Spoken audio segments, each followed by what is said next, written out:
ভবনে যদি প্রতিদিন কিছু সংখ্যক মানুষ তারা প্রার্থনা করেন, তাহলে রাজভবন ওয়াকফ সম্পত্তি, ইডেন গার্ডেন ওয়াকফ সম্পত্তি, রেড রোড ওয়াকফ সম্পত্তি, ওয়াকফ বাই ইউজার। নরেন্দ্র মোদী কি করছেন? ওয়াকফ আইনটাকে ছিঁড়ে ফেলে দিচ্ছেন? না, সংশোধন করছেন। বাংলা টেলিভিশনের একমাত্র, আমি ওপেনলি চ্যালেঞ্জ করে বলছি, মিনমিনে মিডিয়া এগুলো বোঝানোর চেষ্টা করবে না। সিএ এর সময় এই জিনিসটা বোঝানোর চেষ্টা করেনি মিনমিনে মিডিয়া।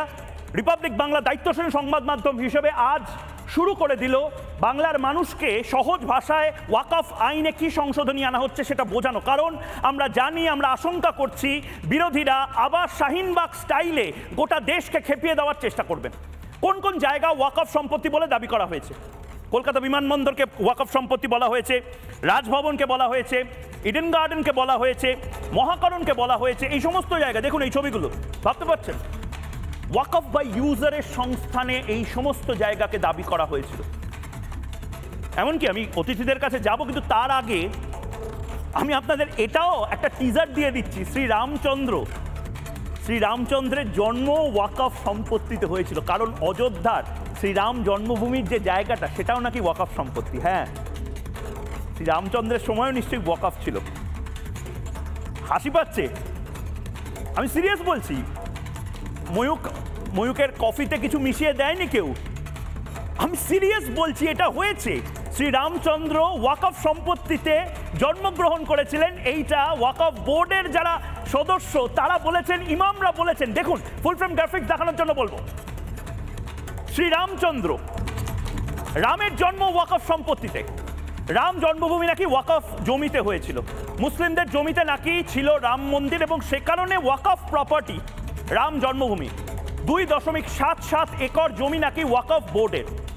অর্থাৎ আজ যেখানে রাম মন্দির, সেইটা আজও আসলে ছিল ওয়াকফ সম্পত্তি। সেই ওয়াকফ সম্পত্তিতেই রামলালার জন্ম হয়েছে।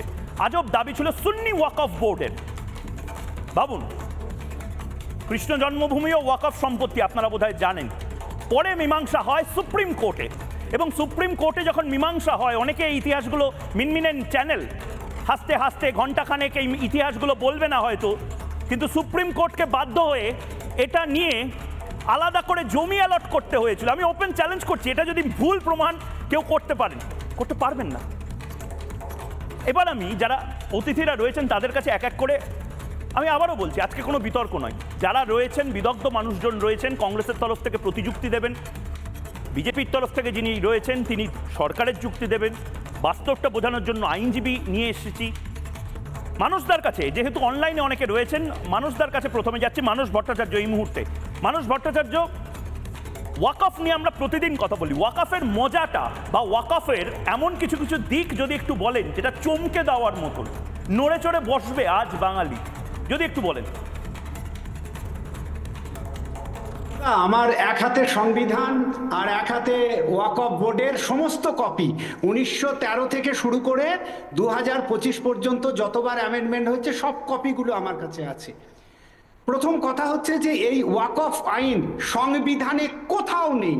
সংবিধানে ওয়াকফ শব্দটাই নেই, এবং সংবিধানের যে দুটো ধারা বলে ওয়াকফ আইন করা হয়েছে, বলা হয় 25 এবং 26। তাহলে সংখ্যালঘুদের জন্য যদি এরকম আইন করতে হতো, তাহলে প্রথমেই জৈন, ফার্সি, শিখ যারা প্রকৃতপক্ষে সংখ্যালঘু তাদের জন্য করা উচিত ছিল, সেটা হয়নি। দ্বিতীয় হচ্ছে, সুপ্রিম কোর্টে একটা কেস চলছে যে আদৌ এই ওয়াকফ যে আইন সেটা লিগ্যাল না ইললিগ্যাল। সেইটা যদি মিটে যায় তাহলে সব ঝামেলাই মিটে যাবে, যে পুরো ওয়াকফ বোর্ডটাই ইনলিগ্যাল। সেই কেসটা যেহেতু চলছে, ফয়সালা হয়নি, সুতরাং সেটা নিয়ে। তৃতীয় ব্যাপার হচ্ছে যে এর আগে প্রত্যেকটা কংগ্রেস প্রধানমন্ত্রীর সময় ওয়াকফ অ্যামেন্ডমেন্ট বিল আনা হয়েছে। নেহেরু 1954, তারপর ইন্দিরা গান্ধী, তারপর রাজীব গান্ধী, তারপর নরসিংহা, তারপর মনমোহন সিং, প্রত্যেকে। এবং যতবার আনা হয়েছে ততবার ওয়াকফ বোর্ডকে সীমাহীন ক্ষমতা দেওয়া। লাস্ট 2013-তে তখন কোনো ঝামেলা হয়নি, তার কারণ ওয়াকফ বোর্ডকে আনলিমিটেড ক্ষমতা দেওয়া হয়েছিল। তুমি যদি এই মুহূর্তে ওয়াকফ বোর্ডের, আমি ওদের ওয়েবসাইট থেকে যে তথ্য সংগ্রহ করেছি, সেটা হচ্ছে এই মুহূর্তে ওয়াকফ বোর্ডের আয় প্রতি বছর 12,000 কোটি টাকা। কিসের থেকে? চাষযোগ্য জমি হচ্ছে 1,40,108 একর। তাদের বিল্ডিং যেগুলো ভাড়া দেওয়া আছে 89,212টা। তাদের দোকান ভাড়া দেওয়া আছে 1,06,801, এবং এর থেকে তাদের আয় হচ্ছে 12,000 কোটি টাকা। মানে ভাবতেই পারা যায় না যে ঘুণ পোকার মতো। না, আমি এটা আপনাকে একটু থামাচ্ছি মানস ভট্টাচার্য। নানা ধরনের কন্টেন্ট দেখার জন্য লাইক করুন, শেয়ার করুন আমাদের ফেসবুক পেজ, সাবস্ক্রাইব করুন আমাদের ইউটিউব চ্যানেল। পাশাপাশি অন্যান্য ব্রেকিং নিউজের জন্য অবশ্যই চোখ রাখুন রিপাবলিক বাংলায়।